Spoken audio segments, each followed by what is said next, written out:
आप सभी लोगों का स्वागत है टीचिंग परीक्षा के आज के इस वीडियो में, जिसमें फ्रेंड्स हम लोग हमारा एनसीईआरटी बेस्ड सोशल स्टडीज का एक और जो हमारा सेशन है उसको कंडक्ट करेंगे। तो आप सभी लोग जितने भी लोग यहाँ पर में जुड़ चुके हैं उन सभी का स्वागत है। सभी को आदाब, नमस्कार, सत श्री अकाल, ladies and gentleman, boys and girls, आप सभी का स्वागत है। जल्दी से फ्रेंड्स हम लोग हमारे यहाँ पर में सेशन को स्टार्ट करते हैं। आप लोगों में से जितने भी लोग यहाँ पर में जुड़ चुके हैं उन सभी का स्वागत। जैसे कि मैं यहाँ पर मैं देख पा रहा हूँ फ्रेंड्स, आप लोगों में से जैसे ही मैंने सेशन को स्टार्ट किया है 300 प्लस आप लोगों के लाइक्स यहाँ पर में हो चुके हैं। तो उस सभी लोगों के लिए बहुत बहुत धन्यवाद आप सभी लोगों का। जल्दी जल्दी से इस सेशन को जहाँ भी शेयर कर सकते हो, टेलीग्राम, फेसबुक, व्हाट्सएप, इंस्टाग्राम, जल्दी से आप सभी लोग हर एक जगह पे जल्दी से शेयर कर दीजिए। और आगे बढ़ते हैं फिर हम लोग यहाँ पर में हमारे क्वेश्चंस के साथ में, और क्वेश्चंस के आंसर्स यहाँ पर में करते रहिए आप लोग सभी लोग, ठीक है। चलिए बड़े यहाँ पर में सभी लोग जल्दी से एक बार बता देंगे, आवाज सभी को बराबर से आ रही है, ठीक है। चलिए तो पहले क्वेश्चन की तरफ में हम लोग आगे बढ़ते हैं। निम्नलिखित में से किसने उपनिषद का अनुवाद किया था? उपनिषद का, तो देखिए फ्रेंड्स, उपनिषद जो है ये इसका मतलब होता है, ठीक है, गुरु के समीप जाकर बैठना। इसका शाब्दिक अर्थ ही यही होता है, गुरु के पास जाकर बैठना, ठीक है, गुरु के सिटिंग नियर द टीचर। तो यहाँ पर में उपनिषद 108 उपनिषद है टोटल, हमारे वेदों के लास्ट में जुड़े हुए हैं ये, आखिरी में इनको बनाया गया था। इसका फारसी भाषा में अनुवाद किसने किया था? इसका अनुवाद किया था, इसका ट्रांसलेशन किया था संस्कृत से फारसी भाषा में।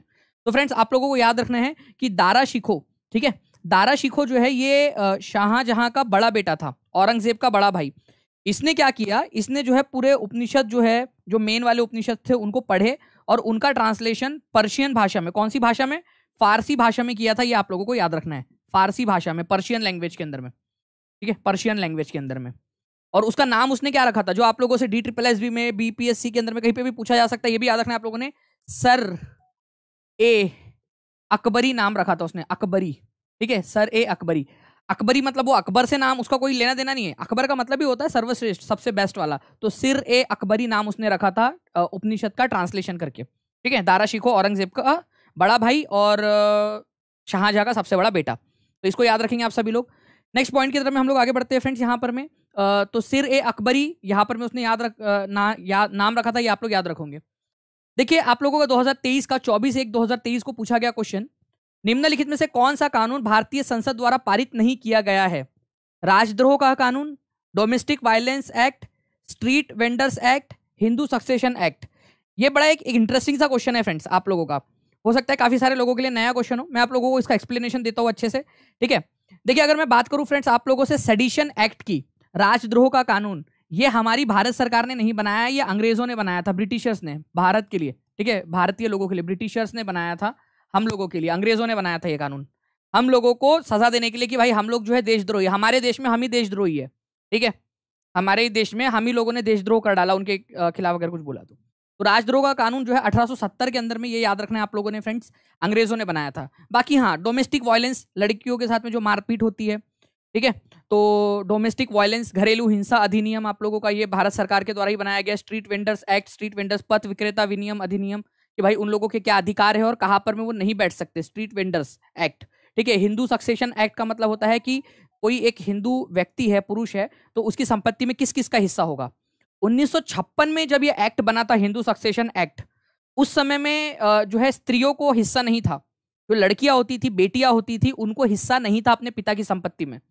2005 में इसमें अमेंडमेंट किया गया, इसके अंदर में संशोधन किया गया और हिंदू सक्सेशन अमेंडमेंट एक्ट लाया गया 2005 का, जिसके बाद में महिलाओं को भी, ठीक है, पत्नियों को, पत्नी या फिर पत्नियां अगर एक से ज्यादा है तो उसकी, ठीक है, अगर उसने भाई की हिम्मत होगी, पैसा होगा तो भाई रख भी सकते हैं, क्या बात है उसमें। अगर मान लो सबको कन्विंस कर लिया, पहली वाली को कन्विंस करके दूसरी वाली रख सकते हैं आप, कोई इशू नहीं, अगर पहली वाली को कोई दिक्कत नहीं है तो। राम जेठमलानी बहुत बड़े वकील थे, उनकी 2 वाइफ थी, दोनों वाइफ को कोई दिक्कत नहीं थी, तो कोई दिक्कत वाली बात ही नहीं है उनके लिए, क्योंकि खुद बहुत बड़े वकील थे वो, ठीक है। चलिए तो ये हो गया आपका हिंदू सक्सेशन एक्ट में अमेंडमेंट कब आया था? 2005 के अंदर में, ये भी आप लोग याद रखोगे।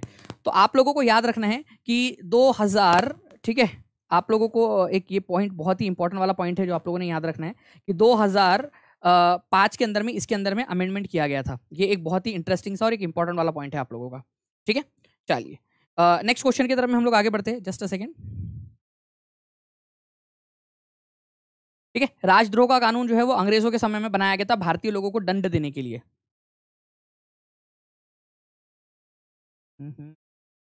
Just a second.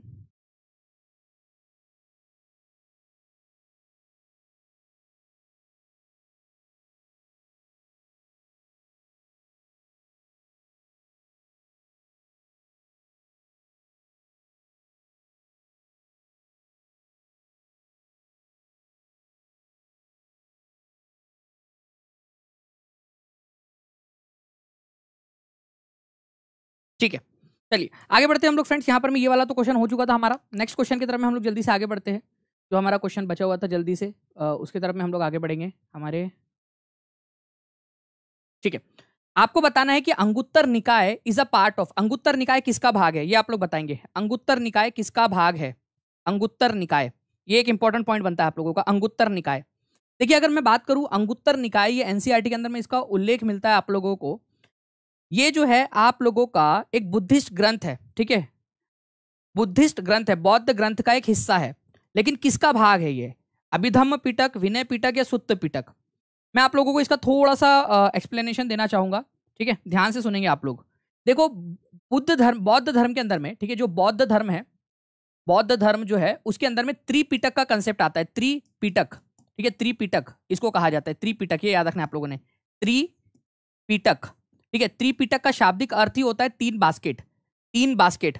और ये त्रिपिटक के अंदर में कौन कौन से पिटक आते हैं आप लोगों के, जिसके अंदर में बौद्ध शास्त्र दिए हुए हैं? एक है आप लोगों के फ्रेंड सुत्त पिटक, सुत्त पिटक, ये याद रखना आप लोगों ने, सुत्त पिटक याद रखेंगे आप सभी लोग। फिर दूसरा वाला है आप लोगों का यहाँ पर में अभिधम्म पिटक, ठीक है। दूसरे नंबर पे विनय पिटक आता है वैसे तो, विनय पिटक, विनय पिटक, ठीक है। और तीसरे नंबर पे आता है अभिधम्म पिटक, अभिधम्म पिटक, धम्म, अभिधम्म पिटक। इसके अंदर में जो है फ्रेंड्स बौद्ध धर्म से रिलेटेड काफी सारी जानकारियां दी गई है। तो ये जो सुत्त पिटक है ना आप लोगों का पहला वाला, इसी का एक पार्ट है अंगुत्तर निकाय। अंगुत्तर निकाय, ये याद रखेंगे आप सभी लोग, अंगुत्तर निकाय, जिसके अंदर में बौद्ध धर्म से रिलेटेड काफी सारी जानकारियां दी गई है। और स्पेशली फ्रेंड्स अगर मैं आप लोगों को बताऊं तो बौद्ध जो गौतम बुद्ध थे, उनके विचार, उनकी जो टीचिंग्स है वो सुत्त पिटक के अंदर में दी गई है। तो अंगुत्तर निकाय के अंदर में भी बौद्ध, गौतम बुद्ध की जो है काफी सारी शिक्षाएं आप लोगों को देखने के लिए मिलेंगी। तो इसका आंसर क्या हो जाएगा आप लोगों का? आप लोग कमेंट करके बताओ। एनसीईआरटी बेस्ड क्वेश्चन है आप लोगों का। तीन पिटक कौन कौन से हैं इनमें से? इनमें से कौन सा वाला त्रिपिटक का भाग नहीं है, ये भी आप लोग मेरे को कमेंट करके बता देंगे। इनमें से कौन सा वाला त्रिपिटक का भाग नहीं है? त्रिपिटक का भाग नहीं है, ठीक है, जल्दी से बता देंगे। और सभी लोगों को कॉन्ग्रेचुलेशन फ्रेंड्स, आप लोगों का 1,95,000 सब्सक्राइबर्स का परिवार होने के लिए आप सभी को बहुत सारी शुभकामनाएं। बहुत हम क्लोज है 2 लाख के। तो टीचिंग परीक्षा को सभी लोग जल्दी जल्दी से सब्सक्राइब कर लेंगे और सब्सक्राइब करके बेल आइकन भी दबा देंगे आप सभी लोग। तो आंसर जो है फ्रेंड्स, अगर मैं आपसे पूछूं कि कौन सा वाला त्रिपिटक नहीं है, तो बुद्ध चरिता हो जाएगा आप लोगों का। तो ये पहले 3 जो है ये त्रिपिटक है आप लोगों के, त्रिपिटक, त्रिपिटक के पार्ट है, त्रिपिटक, ओके। और बुद्ध चरिता जो है ये अलग है। बुद्ध चरित के बारे में भी बता दूं आप लोगों को, कितने लोग चाहते हैं बता दूं? बता दीजिए आप लोग, क्योंकि सुपर टेट में आया था क्वेश्चन, ठीक है। बुद्ध चरिता जो है फ्रेंड्स, ये आप लोगों को याद रखना है, अश्व घोष ने लिखी थी। अश्व घोष ने, अश्व घोष ने, ये भी याद रखेंगे आप लोग, जो कि कनिष्क का दरबारी कवि था। कनिष्क का दरबारी कवि था ये अश्व घोष। इसने कौन सी भाषा में लिखी है ये बुद्ध चरिता? बुद्ध के जीवन को पूरा पोएम्स में लिख दिया उसने, ठीक है, पोयम में लिख दिया उसने, यहाँ पर में पोएम्स के अंदर में, ठीक है, पोएम्स में। कौन सी भाषा में? संस्कृत भाषा के अंदर में, संस्कृत भाषा के अंदर में उसने लिखा है। चलिए मैं घुटने पे बैठ के लिख सकता हूँ, मतलब घुटने पे बैठ के बहुत कुछ किया जा सकता है भाई, घुटने पे बैठ के प्रपोज वगैरह पे भी किया जा सकता है। घुटने पे बैठने की आदत हो गई है मेरे को, आपको पढ़ा के। चलिए अच्छी बात है, ये पढ़ा के भी कुछ ना कुछ अच्छी आदत है सीखने को मिल रहा है। बुद्ध चरिता, ये याद रखना है आप सभी लोगों ने, इंपॉर्टेंट है, एनसीईआरटी के अंदर में दिया हुआ है आप लोगों का, ठीक है। चलो नेक्स्ट क्वेश्चन के, अच्छा ये वाला जो क्वेश्चन था अंगुत्तर निकाय सुत्त पिटक में रिलेटेड है, ये याद रखेंगे आप लोग। विनय पिटक, सुत्त पिटक, अभिधम्म पिटक, तीनों के तीनों बौद्ध धर्म से रिलेटेड है, ये भी याद रखेंगे आप लोग। India's total area accounts for about what % of total geographical area of the world? Bharat का कुल क्षेत्रफल दुनिया के कुल भौगोलिक क्षेत्र का लगभग कितना प्रतिशत है? आंसर कीजिए सभी लोग। भारत का कुल क्षेत्रफल दुनिया के कुल भौगोलिक क्षेत्र का लगभग कितना प्रतिशत है? तो अगर पूरी पृथ्वी की बात की जाए तो हमारा भारत जो है पूरी दुनिया का 2.4% हिस्सा जो है वो घेरता ही, आप लोगों को याद रखना है। 2.4% एरिया, इंपॉर्टेंट पॉइंट है, आप लोगों से एग्जाम में पूछा जा सकता है। तो प्लीज याद रखिए, पूरे विश्व का 2.4% अकेले भारत के पास में है और ये एनसीईआरटी में दिया हुआ है। इस हिसाब से भारत जो है वो 7वां सबसे बड़ा देश बन जाता है। तो आप लोगों से स्टेटमेंट में क्या दिया जाएगा, ध्यान से सुनिए आप लोग, ठीक है। स्टेटमेंट के अंदर में एग्जामिनर आपसे कहेगा, ठीक है, पहला स्टेटमेंट आप लोगों को दे देगा, कहेगा कि भारत जो है 3.2% एरिया जो है वो भारत पूरा दुनिया का घेरता है, और दूसरा वाला दे देंगे आप लोगों को कि भारत जो है वो 8वें नंबर का दुनिया का सबसे बड़ा देश है। तो क्या होगा आप लोगों का आंसर, अब आप बताओ जी। सुरेंद्र जी बताइए आंसर क्या होगा अब इसका, यहां पर में ऐसा कर दिया जाए हम लोगों को। तो कल टेस्ट में ये क्वेश्चन था सर, मेरा गलत हुआ था, चलो कोई बात नहीं। अब अंबिका मिश्रा अब तो सही होगा ना, टेस्ट में गलत दिया होगा आपने लेकिन अब तो सही करेंगे आप। चलिए तो बोथ रॉन्ग्स है, दोनों के दोनों रॉन्ग है। सही वाला बताओ, सही वाला बताओ आप लोग कमेंट करके, चलो ठीक है, देखते कितने लोग बताते हैं सही वाला और सही वाला, दोनों जगह पे सही बताना है आप लोगों ने, ठीक है। चलिए नेक्स्ट क्वेश्चन की तरफ में आगे बढ़ते हैं। व्हाट वाज बिलोंगिंग फ्रॉम संगम, ठीक है। संगम साहित्य कहां से संबंधित है, बताओ जल्दी से। संगम साहित्य, आप लोगों को संगम लिटरेचर के बारे में मैंने बताया था कि संगम लिटरेचर की जो रचना है वो मदुरई में हुई थी। आपसे पूछा भी जाता है कि संगम लिटरेचर कहाँ रचा गया था, ठीक है। संगम लिटरेचर 3 संगम हुई है। संगम का मतलब बेसिकली होता ही है, संगम मतलब भाई साथ में, है ना। ये संगम तो प्यार का संगम है, वैसा वाला। तो सारे कवि लेखक वगैरह सब मिले मदुरई, और मदुरई के आसपास में कपाटपुरम नाम की एक जगह है, दूसरी वाली संगम मदुरई के पास में कपाटपुरम में हुई थी, तो उसको भी मदुरई में गिन लेते हैं हम लोग कई बार। तो मदुरई जो कि तमिलनाडु के अंदर में है, वहां पर में पांड्य लोगों की राजधानी थी, वहां पर में संगम साहित्य की रचना की गई। 3 अलग अलग समय पर 3 बार संगम हुआ है, 3 संगम, ठीक है। तो ये तमिल भाषा में लिखा गया है संगम साहित्य, तो तमिल लिटरेचर से रिलेटेड है, हम लोग ये बोल सकते हैं इसको, तमिल लिटरेचर से रिलेटेड है। तो इस तरीके से भी क्वेश्चन आप लोगों का बन सकता है, तो प्लीज इसके लिए भी आप लोग तैयार रहिए। तो संगम साहित्य आपका तमिल लिटरेचर से रिलेटेड है, ओके। और संगम काल के अंदर में ही संगम साहित्य में आप लोगों को, ठीक है, मूवेंडर का उल्लेख मिलता है। मूवेंडर, मूवेंडर, तो बताइए मूवेंडर का मतलब क्या होता है, क्योंकि संगम कविताओं के अंदर में मूवेंडर शब्द आपको मिलता है। तो बताओ मूवेंडर का मतलब क्या होता है, मूवेंडर का मतलब क्या होता है। कोई भी एक जो जिसने बता डाला उसकी लाइफ झिंगा लाला है भाई, मतलब उसने अच्छे से पढ़ा है, ठीक है। मूवेंडर का मतलब जी। तो आप लोगों के आंसर जो है फ्रेंड्स आने लग गए यहाँ पर में। तो तमिल लिटरेचर है संगम लिटरेचर, ये बेसिकली जो है मदुरई जो कि पांड्य लोगों की राजधानी थी, वहां पर में इसकी रचना हुई थी। उस समय में चोल, चेर और पांड्या, ये 3 जो है दक्षिण भारत के मेन राजवंश थे, ठीक है, दक्षिण भारत के अंदर में इस इलाके में, ठीक है। चोल, चेर और पांड्या, ये 3 थे, 1 2 3, चोल, चोला, पांड्या और यहाँ पर में चेराज, ठीक है। तो इस तरीके से चोल, चेर और पांड्या, तो पांड्या लोगों की राजधानी मदुरई के अंदर में इसकी रचना हुई थी। मूवेंडर का मतलब भी होता है 3 चीफ, 3 राजवंश, 3 चीफ या 3 राजवंश, राजवंश आपके 3 राजवंश। और ये 3 राजवंश कौन कौन से, चोला, चेरा और पांड्या, ठीक है। ये याद रखना है आप सभी लोगों ने, इंपॉर्टेंट है, पूछ सकते हैं आपसे। नेक्स्ट क्वेश्चन की तरफ में आगे बढ़ते हैं फ्रेंड्स। आप लोग देख सकते हो 24/1/2023 के अंदर में ये क्वेश्चन पूछा गया आप लोगों से। इसका आंसर कीजिए आप सभी लोग, बताइए इसका आंसर क्या होगा।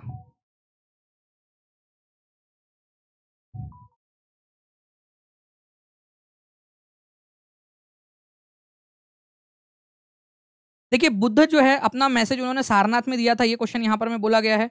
दूसरा जो है उन्होंने कहा है कि Buddha taught his message in Sanskrit language. Buddha taught people to be kind and to respect the lives of others including animals. Buddha जो है वो बिलीव करते थे कि हमारे जो कर्मा है वो चाहे अच्छे हो चाहे बुरे हो, वो हमें इन दिस लाइफ या फिर दूसरे जन्म में हमको भुगतने तो पड़ेगा ही, ठीक है। जो भी कर्मा हो आपका वो आपको भुगतना पड़ेगा। तो जल्दी जल्दी से फ्रेंड्स आप लोग सभी लोग लाइक एंड शेयर भी कर दीजिए यहाँ पर में, और चैनल को सब्सक्राइब करके बेल आइकन भी दबा देना। अरे मैं ये नहीं कह रहा कि गौतम बुद्ध ने बोल के गए कि आपको जो है कर्मा भुगतना पड़ेगा, ऐसे ही बोल रहा हूँ मैं आप लोगों को, तो ठीक है, डरो मत। अच्छा डर के कर दिया क्या, चलो कोई बात नहीं, कर दिया तो अच्छी बात। तो बुद्धा जो है फ्रेंड्स उन्होंने अपना पहला मैसेज जो है वो सारनाथ में दिया था। सारनाथ जो है आप लोगों को कहाँ पर में मिलेगा, यूपी में, यूपी में वाराणसी के पास में है सारनाथ। पहला प्रवचन उन्होंने वही दिया था। गौतम बुद्ध को ज्ञान प्राप्त हुआ था बोध गया के अंदर में, बोध गया वो बिहार में है। फिर वो टहलते टहलते घूमते फिरते जो है सारनाथ पहुंचे। सारनाथ में उनको उनके 5 दोस्त मिले, तो बोले इन लोगों को ज्ञान की बात बताऊंगा मैं करके, ठीक है। तो उनके उनके पास गए, उनको ज्ञान की बात बताई, वो उनका पहला उपदेश था, ठीक है, अपने ज्ञान प्राप्ति के बाद में। तो गौतम बुद्ध का पहला उपदेश सारनाथ में हुआ था, जबकि उनको ज्ञान की प्राप्ति बोध गया में बहुत दूर हुई थी, ठीक है। तो ये बिल्कुल सही है आपका। बुद्ध जो है उन्होंने अपने मैसेज संस्कृत में नहीं दिए हैं, उन्होंने प्राकृत भाषा के अंदर में दिए है, ये याद रखना है आप लोगों ने। प्राकृत, प्राकृत एज पर एनसीईआरटी आंसर आप लोगों का प्राकृत है, ये याद रखना है आप लोगों ने, प्राकृत भाषा के अंदर में दिए है। मैं आप लोगों को बता दूं कि एक जो है ना यहाँ पर में कॉन्फ्लिक्ट है एनसीईआरटी में और इसके अंदर में आप लोगों का बिहार की जो बुक है, ठीक है, बिहार स्टेट बोर्ड की बुक।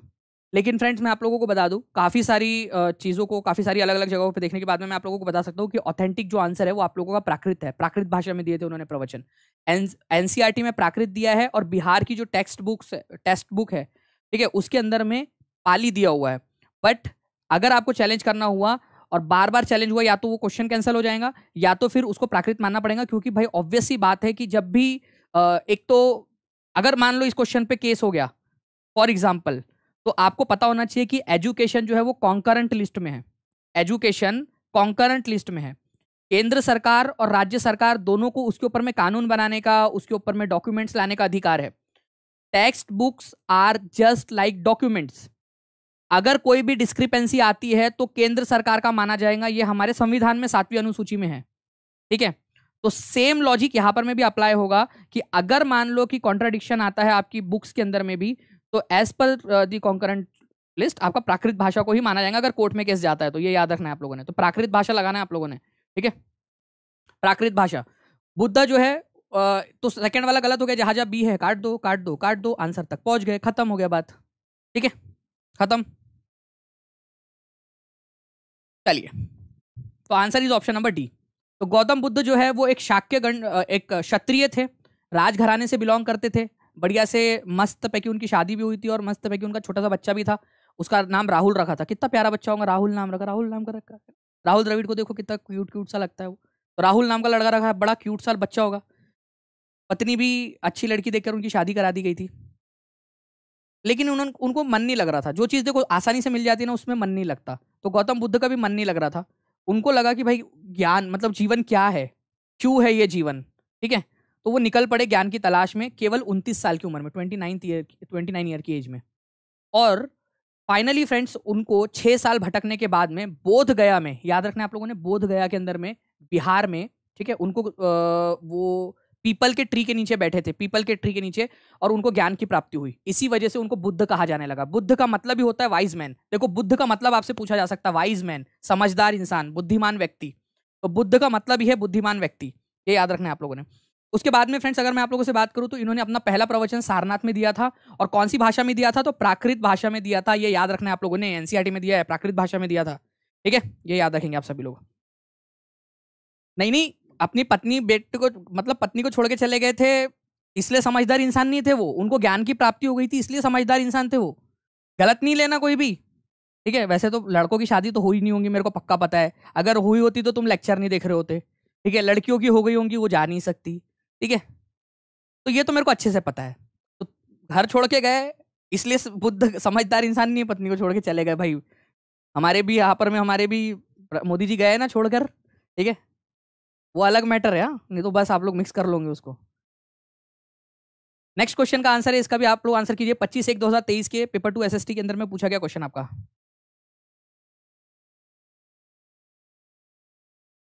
ठीक है। इसका आंसर कीजिए आप सभी लोग, और लाइक एंड शेयर करते रहेंगे सभी लोग जल्दी जल्दी से फ्रेंड, ताकि आप लोगों के ऐसे ही मैं आप लोगों को बताता रहूं। Light of Asia Gautam Buddha को कहा जाता है। Light of Asia Gautam Buddha को ही कहा जाता है। ये आप लोग आगे के एग्जाम्स के लिए याद रखोगे। आप लोगों को बोला गया है कि निम्नलिखित में से कौन से वाले पौधे हैं आप लोगों के, ठीक है, जिसके अंदर में आप लोगों का उनके अराउंड में छल्ले पाए जाते हैं।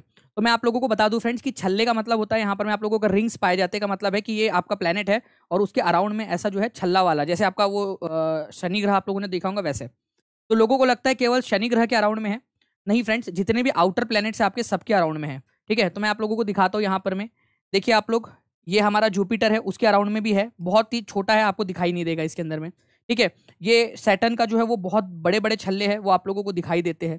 यूरेनस के अराउंड में भी है और नेपच्यून के अराउंड में भी है, ठीक है। तो बृहस्पति मतलब कि जुपिटर, शनि, यूरेनस और नेपच्यून, ठीक है, ये याद रखना है। जुपिटर, सैटर्न, यूरेनस और नेपच्यून, इनके अराउंड में जो है वो छोटी छोटी सी डेब्रीज है जो गोल गोल घूम रही है, ठीक है। शनि की बहुत ज्यादा ही है, ब्राइट है, इस वजह से आपको दिखाई दे जाती है। इवन पृथ्वी से भी आप देख सकते हो टेलीस्कोप से इसको, ओके। लेकिन इन लोगों की जो है बहुत ही महीन, या फिर आप लोग बोल सकते हो कि आपकी बहुत पतली है, इस वजह से इनकी दिखाई नहीं देती, बट होती इनके भी पास में है, जुपिटर के पास में, यूरेनस के पास में, नेपच्यून के पास में भी है। तो बाहर के जो 4 ग्रह है, ठीक है, उनके अराउंड में छोटे छोटे मलबे जो है, ठीक है, डेब्रीज जो है वो अराउंड में क्या कर रही है, चक्कर लगा रही है, उनके चक्कर लगा रहे हैं ऐसे, वो रिंग के आकार में हमें दिखाई देते हैं। तो बाहरी 4 ग्रह जुपिटर, सैटर्न, यूरेनस, नेपच्यून। तो यहाँ पर मैं आप लोग अर्थ को एलिमिनेट कर सकते थे, ठीक है, मार्स को एलिमिनेट कर सकते थे, यहाँ भी मार्स को एलिमिनेट कर सकते थे। आंसर आपका ऑप्शन नंबर ए हो जाएगा। और ये एग्जाम के अंदर में पूछा गया क्वेश्चन है आप लोगों का, और वो भी 2023 में ऑनलाइन शिफ्ट में। तो आप लोग देख सकते हो फ्रेंड्स कि जो भी आप चीजें पढ़ रहे हो वो आपके एग्जाम में आने वाली चीजें हैं आपकी। नेक्स्ट क्वेश्चन की तरफ में आगे बढ़ते हैं। आप लोगों के 25/1/2023 का ही क्वेश्चन आप लोगों का आपके सामने पेश है। आपको बताना है यहाँ पर में कि भाई लोग विश्व में कौन सा देश कोयले का अग्रणी उत्पादक है।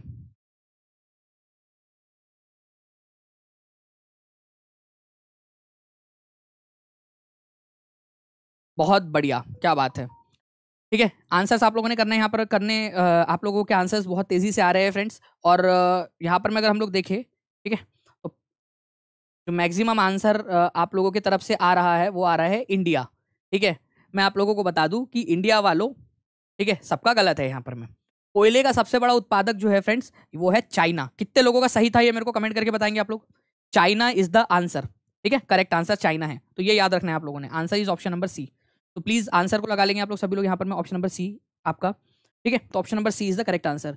तो चीन जो है विश्व का सबसे बड़ा कोयले का उत्पादक है, उसके बाद में फिर बाद में आप लोगों का भारत, अमेरिका, ऑस्ट्रेलिया, इंडोनेशिया बाद में आते हैं। तो आप लोगों को तो सबसे बड़ा वाला उत्पादक ही याद रखना है सब अभी फिलहाल के लिए आप लोगों का, ठीक है, जब हम लोग एनसीईआरटी बेस्ड स्टडी कर रहे हैं तब उस समय के लिए। नेक्स्ट क्वेश्चन की तरफ में आगे बढ़ते हैं हम लोग। आपको बताना है कि मनी मेखलाई के बारे में निम्नलिखित में से कौन सी वाली बात सही है। पूरा वाला पूरा आप लोग पढ़िए, कोई इशू नहीं, गलत भी हुआ तो कोई इशू नहीं है, सही से आपको करना है। पेड़ वाला 25 वाला मिला नहीं है। उपमा कुमारी जी आपको मिल गया होगा, एक बार देख लीजिए, नहीं मिला होगा तो मैं एक बार चेक करा लूंगा आपका। बाकी तो डाल दिया, बच्चे लोग अटेम्प्ट भी कर रहे हैं, ठीक है। ब्लैक गोल्ड किसको कहते हैं, ठीक है, वो बता देता हूं मैं आपको। देखिए, किसी ने पूछा है ब्लैक गोल्ड किसको कहा जाता है। अगर आप लोग एंशियंट हिस्ट्री के इसमें पूछे black gold, black gold, black gold, काला सोना किसको कहा जाता था, तो आप लोगों की जो काली मिर्च होती थी, ठीक है, ब्लैक पेपर जो होता था उसको कहा जाता था black pepper, black pepper, paper या काली मिर्च जिसको आप लोग बोलते हो काली मिर्च, ठीक है, काली मिर्च जो होती है उसको कहा जाता था रोम में। लेकिन अगर आप मॉडर्न टाइम के समय में बोलो कि आज का समय में ब्लैक गोल्ड कौन सा है, तो आज के समय में पेट्रोलियम को कहा जाता है, पेट्रोलियम को, पेट्रोलियम को, ठीक है, पेट्रोलियम को कहा जाता है, ये याद रखना है आप लोगों ने, ठीक है, पेट्रोलियम को, ये वाली बात आप लोगों ने याद रखनी है, पेट्रोलियम आज के समय का। तो दोनों पॉइंट इंपॉर्टेंट है, आप लोग याद रख सकते हो। किसी ने पूछा था तो वो आज मैंने क्लियर कर दिया। इस क्वेश्चन का आंसर करिए आप लोग सभी लोग।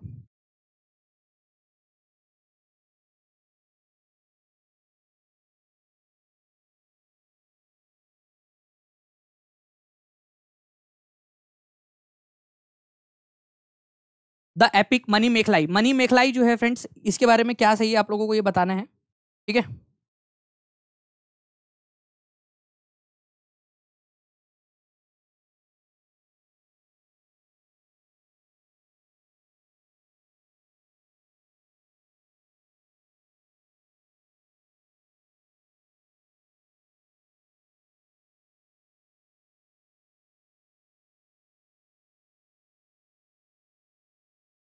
ओके, तो देखिए फ्रेंड्स, अगर हम लोग यहाँ पर मैं बात करें तो मनी मेखलाई जो है ये तमिल भाषा में लिखी गई थी, बिल्कुल सही बात है। मनी मेखलाई, इसको सतनार ने इसकी रचना की थी, सतनार ने इसकी रचना की थी मनी मेखलाई की, ठीक है। क्या ये बात सही है आप लोग बताइए। पहला वाला तो सही है कि तमिल भाषा में है, तो जहां ए नहीं है वो आंसर नहीं हो सकता, मतलब ये वाले आंसर को एलिमिनेट कर आप लोग कर सकते थे, ये आंसर नहीं हो सकता।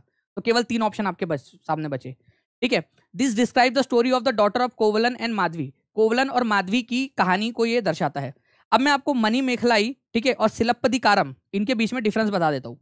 पहले सिलप्पदिकारम लिखी गई थी, सिलप्पदिकारम, जिसके अंदर में जो है फ्रेंड्स कोवलन और माधवी की कहानी दी गई है, कोवलन, माधवी और कन्नगी की कहानी दी गई है, ठीक है। कोवलन और कन्नगी दोनों पति पत्नी थे, और माधवी जो है वो थी, ठीक है, पति पत्नी और वो, माधवी मतलब समझ गए ना आप लोग, वो पति पत्नी और वो में से वो माधवी थी, ठीक है।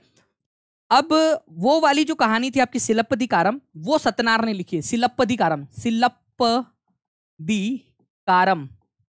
कारम, ठीक है, सिलप्पदिकारम, ये किसने लिखी है, ये सत्यनारायण ने लिखी है, ये लिखना है आप लोगों ने। सभी लोग यहाँ पर में कमेंट में लिखेंगे, ठीक है, पेडागोजी की मैराथन करा दीजिए। तो जितने भी लोग यहाँ पर मैं देख रहे हैं, अगर चाहते हैं पेडागोजी, ईवीएस की पेडागोजी की मैंने एक पीपीटी बनाई है आप लोगों के लिए, ठीक है, 300 स्लाइड्स है उसके अंदर में। अगर आप लोग चाहते हो कि वो करवा दी जाए तो आप लोग मेरे को कमेंट करके बताएंगे आप सभी लोग। और एसएसटी पेडागोजी के लिए भी बनाया हुआ है, इसके अंदर में पूजा मैम, पानी मैम और आभा मैम का भी काफ़ी ज़्यादा योगदान है उसके अंदर में। तो आप लोग बता दीजिएगा, तो सारे लोग जो है मिलकर आप लोगों के लिए करवा दें। तो सिलपति कारम सतनार ने लिखी थी। तो मनी मेखलाई किसने लिखी थी? ठीक है, मनी मेखलाई गलत, गलत। ठीक है, याद रखना है आप लोगों ने, सिलप्पदिकारम जो है वो इलांगो ने लिखी थी, इलांगो ने। ठीक है, और सतनार ने ही मनी मेखलाई लिखी है। जब मैं बोल रहा हूं तो आप लोग हवा भी बोल रहे हो यहाँ पर मैं। हाँ, ठीक है, इतने वो हो आप लोग, मतलब माधवी नहीं हो आप लोग, इतने वो हो। ये याद रखना है आप लोगों ने, सिलप्पदिकारम जो पहली वाली का थी, माधवी पति पत्नी, और वो वाली इलांगो ने लिखी थी, आई इलांगो। ठीक है, और सतनार ने मनी मेखलाई लिखी है, दूसरी वाली कहानी, जिसमें पति और वो की डॉटर के बारे में लिखा गया है, पति और वो की डॉटर के बारे में, मतलब कोवलन और माधवी की बेटी के बारे में लिखा गया है। ये बिल्कुल सही है। तो ये वाला भी सही है, ये भी सही है आपका। तो ए बी और सी आप लोगों का सही है। ठीक है, ए बी और सी। तो आंसर ये के अलावा हो ही नहीं सकता, क्योंकि आपका डी कहीं पे भी दिया ही नहीं है, ए बी सी डी दिया ही नहीं है आप लोगों का। ठीक है, ओके जी हाँ। उपमा कुमारी जी, मैं एक बार उसको वापस से डलवा दूंगा ताकि नोटिफिकेशन आ जाए। ठीक है, वो मतलब गर्लफ्रेंड ना सर, हाँ बिल्कुल ऐसे ही समझ सकते हो, मतलब पत्नी के अलावा जो होती है, जो भी है आप लोग वो समझ लीजिए, वो की बेटी। हाँ, अब देखिए, अगर जिसको भी यहाँ पर में डाउट्स है, ठीक है, मैं उन लोगों का क्लियर कर देता हूँ। दो बुक है, सिलप्पदिकारम, सिलप्प, ये क्योंकि इस पर हर बार क्वेश्चन आता है, इस बार भी आएगा। सिलप्पदिकारम, सिलप्पदिकारम जो है ये इलांगो ने लिखी है, इलांगो, इलांगो ने लिखी है, तमिल भाषा में लिखी है, तमिल भाषा में। इसमें ठीक है, याद रखना आप लोगों ने, कोवलन, कोवलन, कन्नगी, कन्नगी उसकी पत्नी थी, ठीक है, और माधवी, माधवी वो थी, तो उनकी कहानी लिखी गई है यहाँ पर में। ठीक है, कोवलन, कन्नगी और माधवी। माधवी जो एक नृत्यगी थी, ठीक है, कोर्टिजन नृत्यगी थी, ठीक है, उसके प्यार में पड़ गया था वो। उसके बाद में अगर मैं बात करूँ आप लोगों से दूसरी वाली की, मणि मेखलाई, मणि मेखलाई, ठीक है, मणि मेखलाई, ये लिखी है सतनार ने, सतनार। ठीक है, ये करीब 1700 साल पहले लिखी गई थी, 1700 ईयर्स अगो। ठीक है, और ये लिखी गई थी करीब 1400 साल पहले सतनार के द्वारा। ये भी तमिल भाषा में ही लिखी गई है, ये भी याद रखना है आप लोगों ने, तमिल भाषा में ही लिखी गई है दोनों के दोनों। ये लिखी गई थी 1400 साल पहले, 1400 ईयर्स अगो। ठीक है, 2500 साल पहले नहीं लिखी गई थी।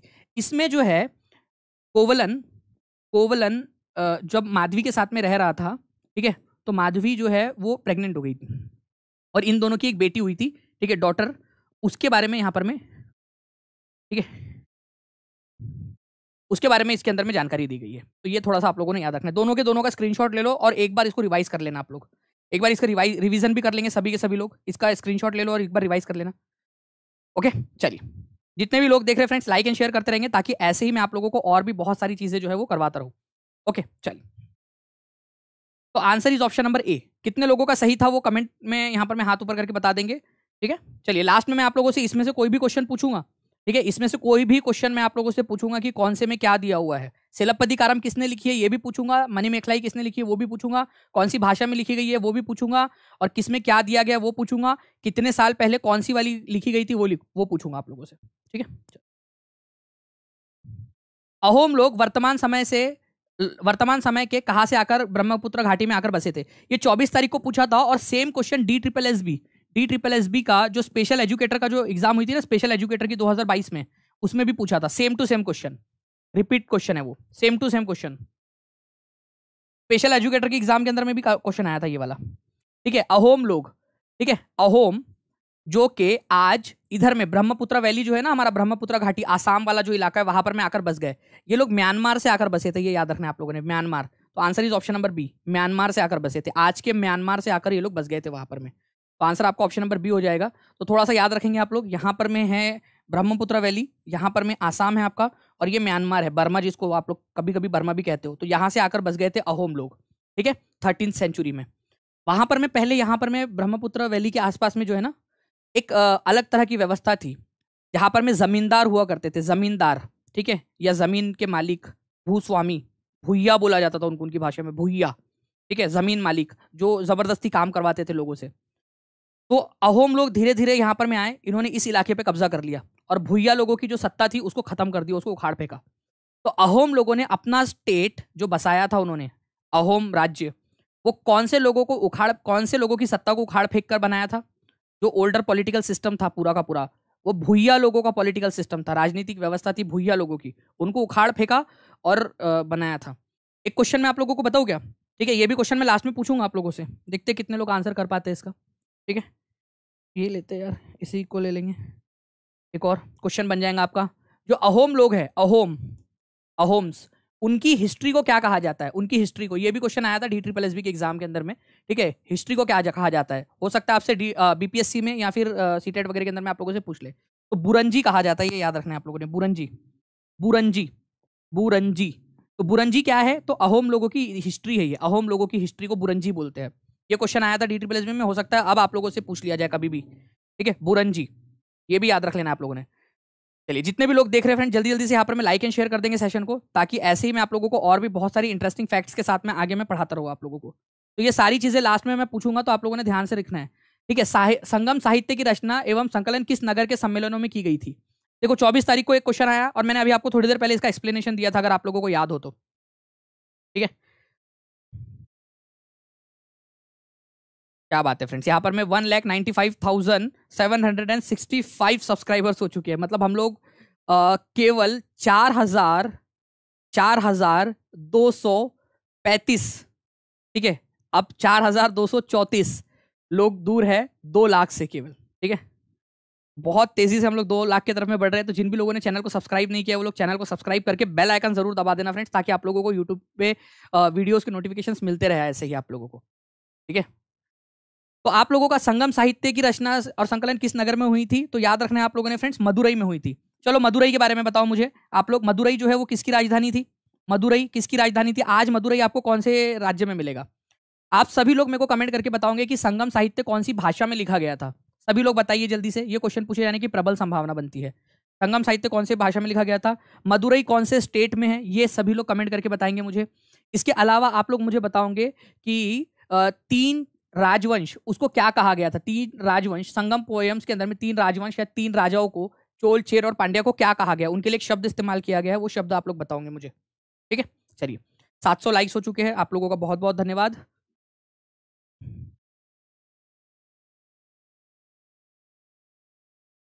क्या बात है फ्रेंड, बहुत बढ़िया। तो इस तरीके से आप लोगों के जो है वो आंसर्स मेरे पास में आ गए हैं। तो संगम जो है फ्रेंड्स वो तमिल भाषा के अंदर में हुआ था, ये याद रखना है सभी लोगों ने। सभी लोग लिख रहे हैं, बहुत अच्छी बात है। मदुरई जो है ये आप लोगों को तमिलनाडु में मिलेगा, आज के पांड्या लोगों की राजधानी थी ये। और उसको 3 राजवंश जो चोल, चेर और पांड्या, चोल, चेर और पांड्या, उनको कहा गया है, ठीक है, मूवेंडर, मूवेंडर। ठीक है, चलिए नेक्स्ट क्वेश्चन की तरफ में आगे बढ़ते हैं हम लोग हमारे। यहां पर में देखिए, ये भी बहुत बढ़िया क्वेश्चन है और उसी शिफ्ट में पूछा गया था क्वेश्चन ये वाला। देखते हैं कितने लोग इसका आंसर कर पाते हैं। चलिए इसका तो पोल भी दे देता हूं मैं आप लोगों को, कोई बात नहीं। और फिर लास्ट में मैं आप लोगों से पूछूंगा, ठीक है, क्वेश्चंस। देखते हैं कितने लोग उसके आंसर्स कर पाएंगे।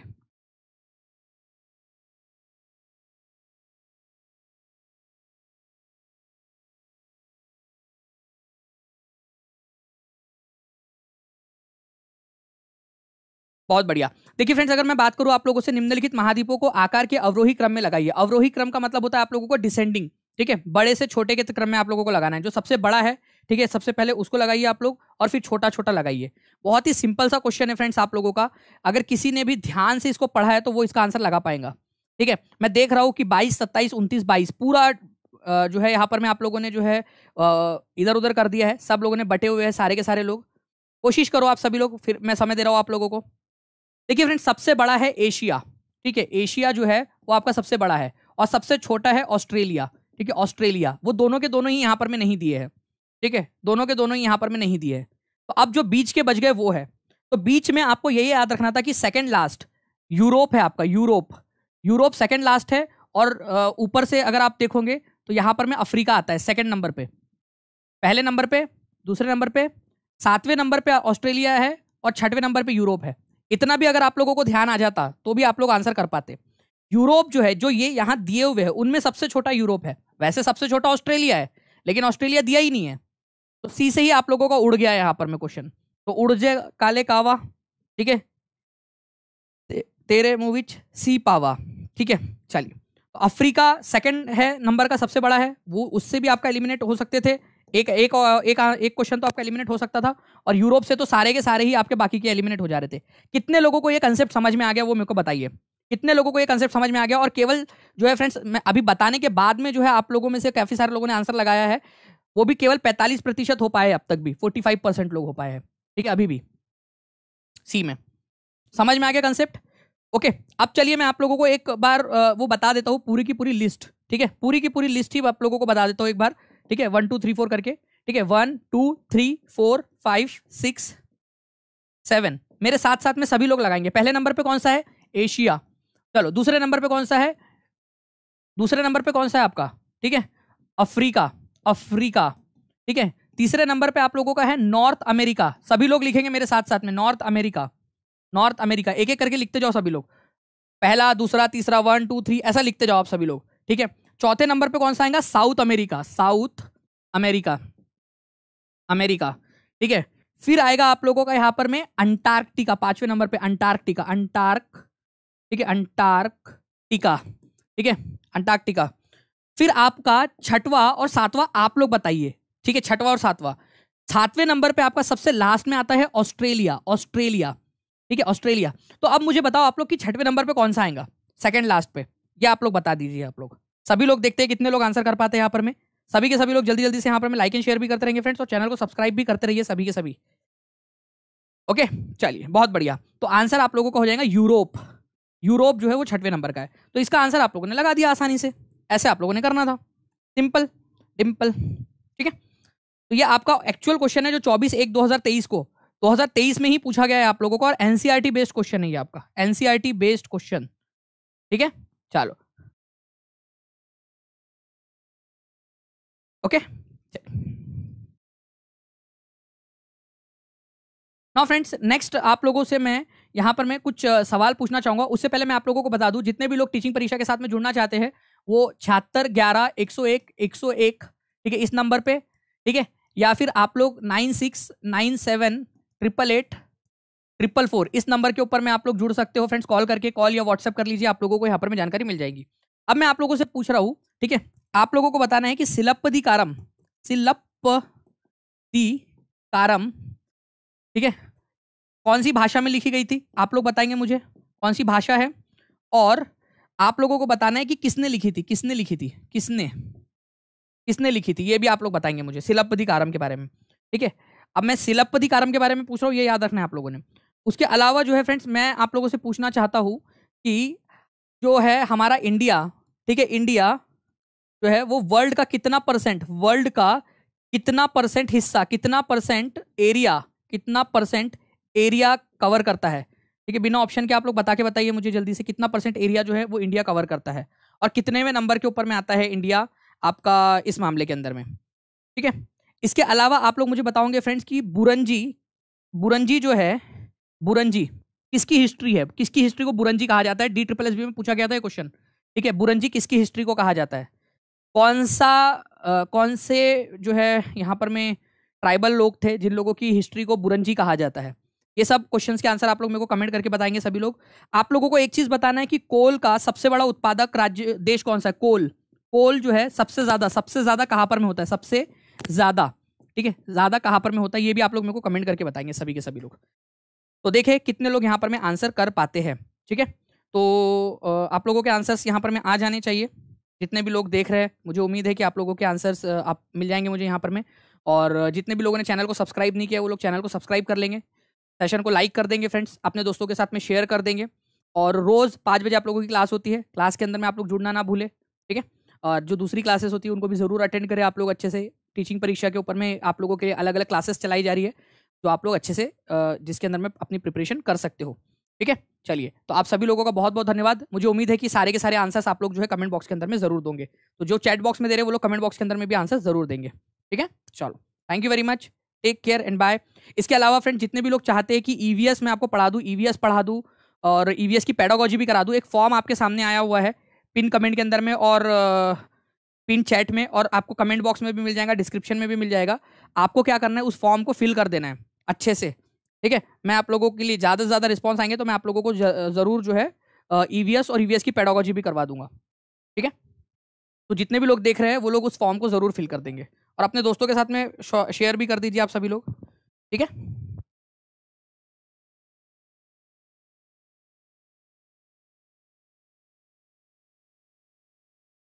जी। तो फ्रेंड्स एक और सरप्राइज आप लोगों के लिए क्लास बंद करने से पहले, ठीक है, और वो ये है कि मुझे पता भी नहीं था कि हमारी टीम इतनी ज़्यादा डेडिकेटेड है। स्पेशली मैं पूजा चौहान जी का यहाँ पर मैं जाहिर आभार प्रकट करना चाहूँगा कि उन्होंने जो है वो बिना बताए ही मेरे उन्होंने टेस्ट क्रिएट कर दिया आप लोगों के लिए। और आप लोगों को टेस्ट की जो लिंक है वो टेलीग्राम के ऊपर में मिल जाएंगी, दानिश शेख जो टेलीग्राम ग्रुप है उसके ऊपर में। तो पूजा मैम का बहुत बहुत धन्यवाद कि उन्होंने मतलब खुद से इनिशिएटिव लेकर आज की टेस्ट उन्होंने बना दी, जबकि उनसे किसी ने कहा भी नहीं था आज के लिए। तो देख रहे हो आप लोग, टीचिंग परीक्षा की पूरी टीम जो है फ्रेंड्स वो बहुत ज़्यादा डेडिकेटेड है और उन्होंने बना दिया है। तो बहुत बहुत शुक्रिया पूजा मैम आपका। ठीक है, चलिए।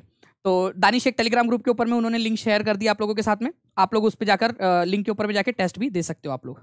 ओके, चलिए, thank you very much, take care and bye, God bless you all, thank you very much friends.